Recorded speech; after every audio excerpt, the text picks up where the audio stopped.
UCLA Next starts now.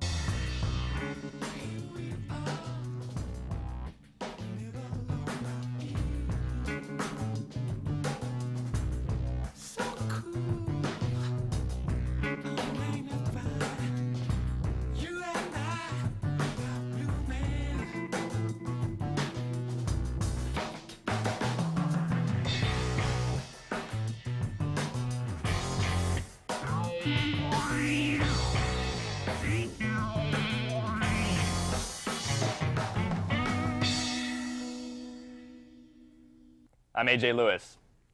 I'm Merritt McCoy. I'm Cheryl Umana, and this is UCLA Next.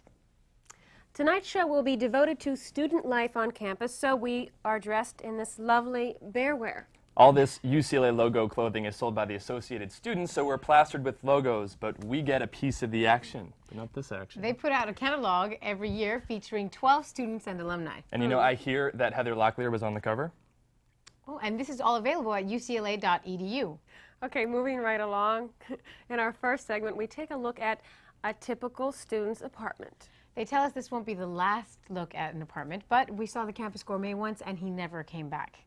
Very true, you know, but you know what to expect. Scott was dissing him all the time about his culinary skills. All right, so we have a not-so-scientific survey of the hot spots for meeting students in UCLA. I think you have to wear one of these beefcakey, sexy, tight T-shirts. For cruising, hooking up, trysts, and assignations. No trysts and assignations. You would know. Okay, AJ, you better behave or you won't be invited back. And we'll visit the annual casino night at Coval Commons. Okay, Bob Rosen's guest again this week is screenwriter Faye Kanan. Ms. Kanan's choice for a second look this week is the 1958 musical Gigi. We won't be hearing from our campus explorers Valerie and Alex. They picked this week to be missing in action. I think they're actually in the library with Scott. Yeah, you know, it is coming up on finals. All right, Scott's never even been to the library. I don't think he goes to his classes. This is a class. Scott's not here. All right, so we're going to go to that typical student's apartment now.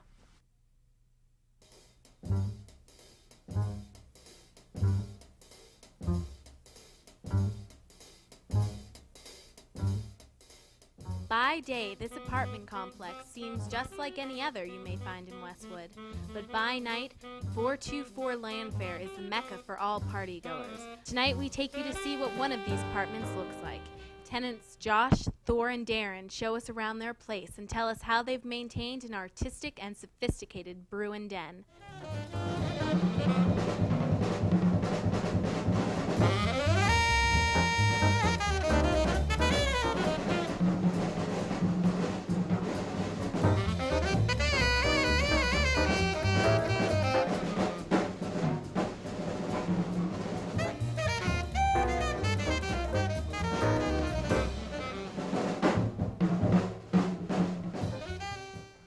Welcome to the apartment, 424 Landfair. Let's take a look around the living room. My roommates and I, we set up the apartment with multiple themes, beginning with the paint color for the rooms. We painted the living room in a very soft blue color. As you notice, there's a black and white theme. This is Dexter Gordon, one of the great jazz saxophone players, one of my heroes. Right, so why don't we check out the bedrooms now? Hi, I'm Josh. Welcome to my room. I'm a fourth-year communications major, interested in film and music, just starting up on the guitar. My main instrument is the saxophone. I also play drums, clarinet, flute, bassoon, amongst other ones. So living at 424 is kind of nice because I'm almost out of UCLA, and it's just a very warm, welcoming environment. I met a lot of really cool people here, and I can't really think of too many negative aspects of living in this situation. I have my own room, as you can see. It's small, but for Westwood, you know, it's not that bad. I have everything I need here. My name's Thor Erickson, and I'm a third-year art student at UCLA. Music is really important to me. I don't really play music as much as I used to. Used to play piano, play a little bit of violin. The guitar is just here for looks. I don't really play that.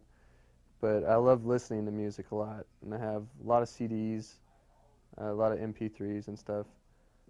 I like to read a lot. The flag is honestly like, you know, I've had this flag up since, like, this was in my old room. I'm from Montana originally, and this just kind of holds the room together, to tell you the truth. Like, I'm not like a patriot or anything, but it's kind of I take it as like a symbol for good and bad of this crazy country. I'm a fourth-year UCLA student. I'm from the Bay Area. I am a musician, as you can see. Have my Roland RD600 keyboard. This is my life right here. Got a drum set. The theme essentially for this room is less is more. I'm a very visual person, as you can see. I have the 2001 Space Odyssey poster. Big fan of Stanley Kubrick. I'm really into the 60s psychedelic era. I'm a musician. I've been playing piano for maybe 15 years. I'm a songwriter.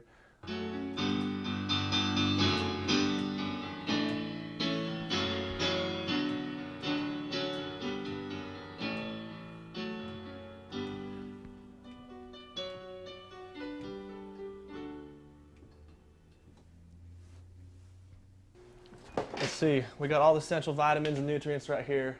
Cronus, Smirnoff, vegetable juice, expired eggs, tortillas, but nothing to go inside. Mystery box, 10 salad dressings, but no salad.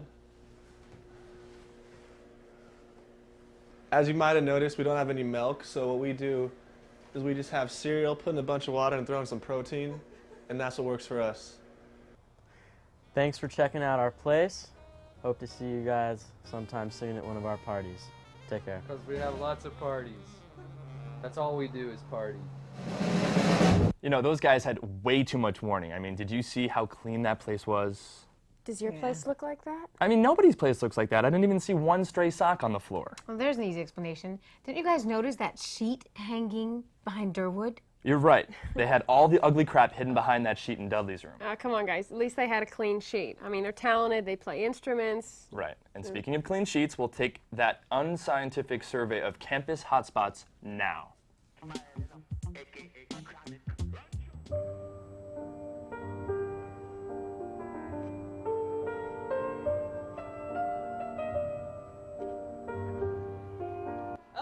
Hold up, what's going on here? Whoa, wait. Come on, up. Where are you focusing? Come on, up. Excuse me. I'm trying to set the tone here, you know, a kind of sexy, romantic tone. After all, we are doing the top 3 pickup spots on campus. Meeting places. Meeting. I just think it's our duty as UCLA students to show the public the top 3 pickup spots on campus. Hi, I'm Susan. And I'm Kelly. So, what would you consider the top meeting place on campus? It would probably have to be somewhere like the gym, you know, all those bulging biceps and those sweaty muscles. Look, have you ever thought the gym actually serves a purpose? I mean, people go there to improve their mind, health, body and spirit. No. Thought not. Anyway, I know. Why don't we ask the UCLA public what they think is the top 3 meeting places on campus? Pickup spots. Meeting places. I'm not having this argument.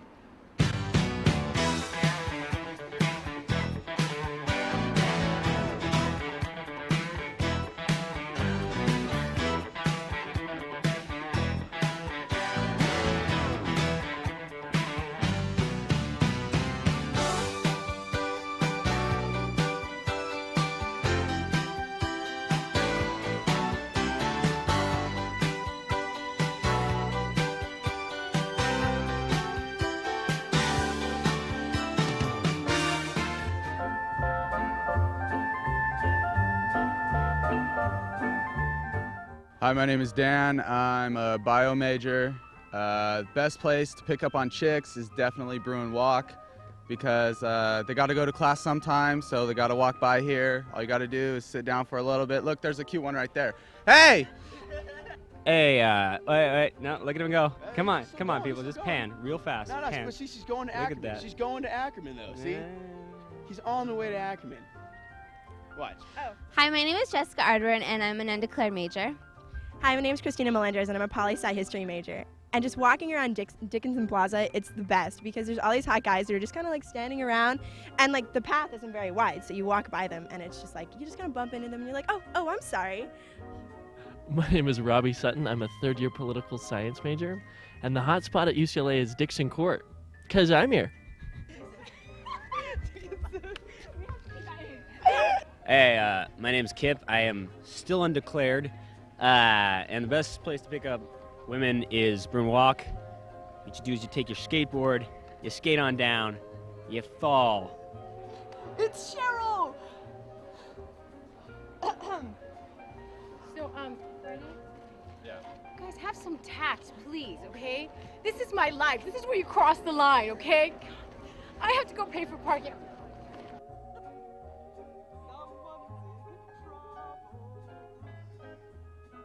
Also, I would have to say Ackerman Union is the #1 hotspot because the lines are so long for the food. Like for the Japanese restaurant, it goes so far back that you just have a lot of chances for physical contact, kind of rubbing up against people. Yeah, wow. Yeah, my name is Leon, poli-sci major. I got a degree. I said best place to pick up girls is Ackerman because y'all got to eat sometime and hang around the food court. You're bound to pick up a cute one. Because there can be a beautiful girl sitting down, eating all alone. It's really a shame. And I'll go up to her. I'll say, "Hi, my name's Dave. I'm an aerospace major. Will you go out with me?" And of course, she'll say yes. And drum roll, please. Okay, Kelly, stop. Okay, here's the top 3 rundown just for you.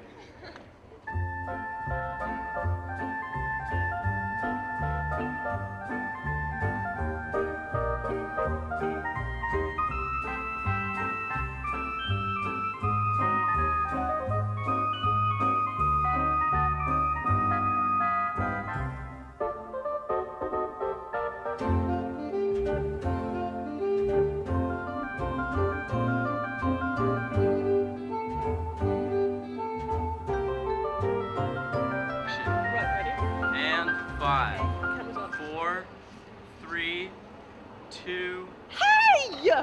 Hello, we're filming here? Oh, some people. Who was that?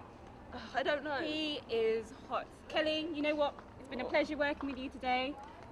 But I gotta go, okay? Don't wait up for me. Oh! She always does this to me. I'm left on my own, picking up the end of the show, and I'm the gooseberry. Hey, Josh, you wouldn't consider going out with me, would you? Oh, oh you're back then? Kelly? What? Yeah, kind of likes you. But it's okay. It's okay. I'm not bothered. I'm not bothered. Jenny, just go. Go. Go. All right, Cheryl, you made it onto one of the segments. Congratulations. Yeah, I know, but I was ambushed. It doesn't count. And what were you doing there exactly? Yeah. Nothing. I was just talking to a guy. God, I thought AJ would be the one we'd catch down there, hanging out with the chicks. Hey, I am getting so much bounce from the segments I produce as it is that I don't need them to chase me. Bounce. I mean, yeah, bounce. Right, we know that isn't true, but, if you're actually watching the show, maybe you could call Mr. Nielsen at home. And I heard AJ in the hall talking about that movie, 40 Days and 40 Nights. He said he could relate to the guy if it was 40 weeks.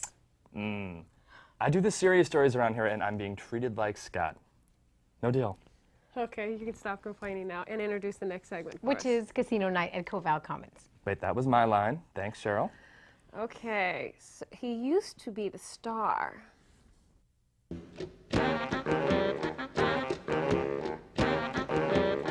Every other day, Coval Commons is just another residential building with dining facility, meeting rooms, and studying rooms.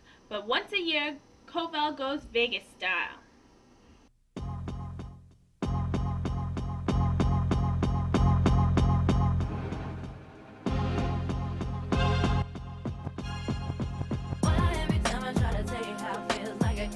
Hi, we're in Coval Commons at the 12th Annual Casino Night, sponsored by ORL and the OCHC. This event attracts more than 2,500 Bruins every year.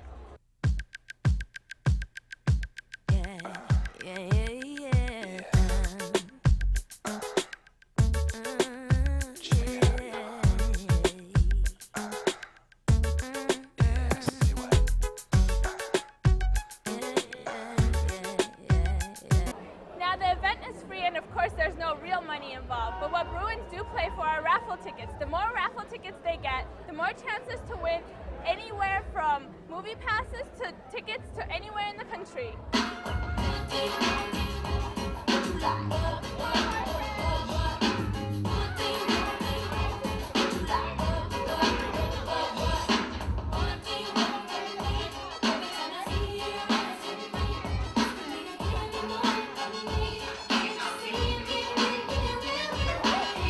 Tonight's theme is the Latin nightclub experience, and it's not hard to see why.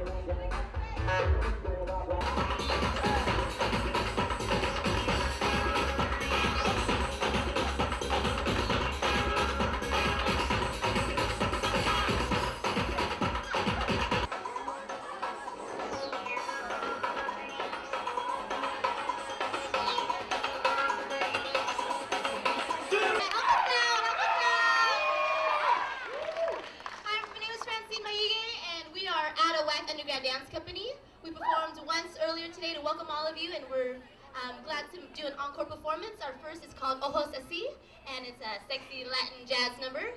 So give it up for Out of Whack.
Thanks for joining me again as we go out and explore what UCLA has to offer. Now remember, you can't enjoy Casino Night till next year, but you can enjoy other events sponsored by ORL by going to their website and finding out more. Their website is www.orl.ucla.edu. Did you ladies get the feeling that they got there super early and put the camera away before the party got good? So maybe you want to go next time and shoot it for them? Stay late? All right, let's take that second look at Gigi right now.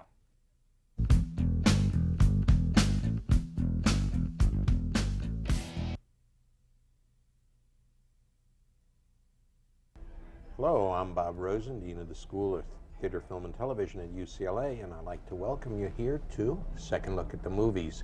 You know, there are those movies in the past that stick in your memory and they just keep coming back and you want to see them again, or maybe those films you never got around to seeing but you knew you really wanted to. Well, now's an opportunity for a second look, and what better place to talk about the movies, present or past, than at a great restaurant here in Westwood. And Moustache Cafe, I must say, is a place I've been coming to for the past 27 years, ever since I came to Los Angeles, and enjoying their fine French cuisine. And what better person to talk with about the movies than an old friend, Faye Kanan. A former friend, an old-time friend. That's right. We never use the word old. I know. Peter Bogdanovich once told me when we were talking about, I referred to old films, and he said, no, older films. Older films, right. Well, no, fine. Well, Faye has a career as a screenwriter that stretches over many decades. I won't even say how many, but they're all great movies. Asking you to pick a film for this week that you want people to take a second look at must have been impossible, and that you came up with Gigi. I was absolutely delighted. Isn't that nice? This is The film directed by the legendary director Vincent Minnelli, 1958, 9 Oscars. At that time, that was the most Oscars that had ever been won. Right, but this is a movie that over the years, critics again and again have said, this is the perfect musical. What makes a perfect musical? Well, what makes a perfect musical? First of all, the music.